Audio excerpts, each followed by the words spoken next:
If you want to see identity politics at its most hilariously confused, then let's check in with a meeting of Pete Buttigieg supporters. I'm going to show you the video in a minute, just a little bit of setup here. This is a meeting held by black leaders in South Bend, Indiana, and they're rallying support, trying to rally support, specifically in the black community, for Mayor Pete's presidential run. Well, Black Lives Matter showed up, and they weren't happy about this. You see, they don't like Pete Buttigieg recently. We've talked about it a little bit, but he's gotten himself in trouble on the racial stuff. Especially last week when an old video surfaced of him, if you can believe it, claiming that there's an issue in the inner city with kids growing up without role models, which is one of those obviously correct observations that apparently you're not allowed to say anymore. It'll make you racist. So Pete Buttigieg said that a few years ago, and that's one of the reasons why BLM and those folks don't like him. So they showed up, and they weren't happy.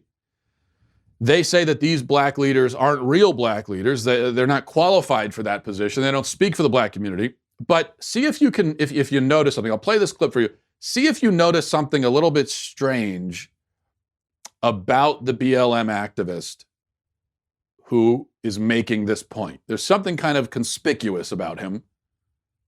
And see if you notice it. Watch. Black leaders that don't have three-piece suits, leather jackets, and nice clothing.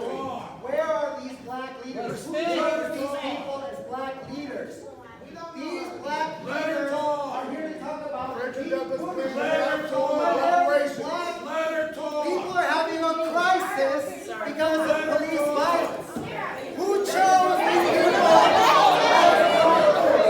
Who chose these people as the black leaders? Who organized this? We have a police crisis in this town. Why are we talking about Pete Buttigieg? What kind of nonsense is this?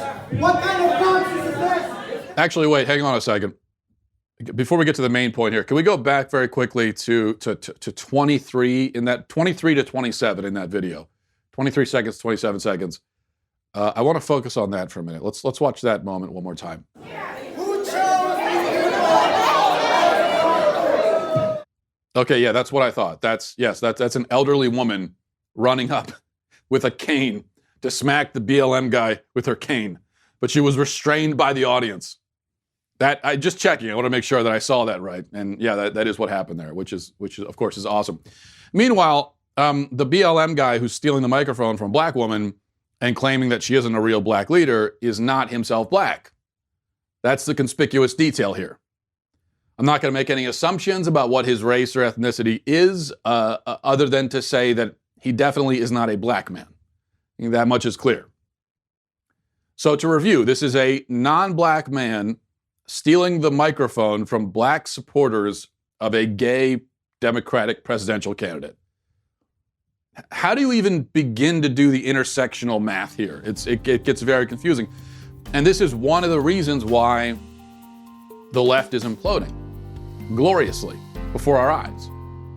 Because the identity politics math has become so confused. Well, I hope you enjoyed that clip from the Matt Walsh Show. If you did, go ahead and hit that subscribe button right down there so you can stay up to date on all of our future content.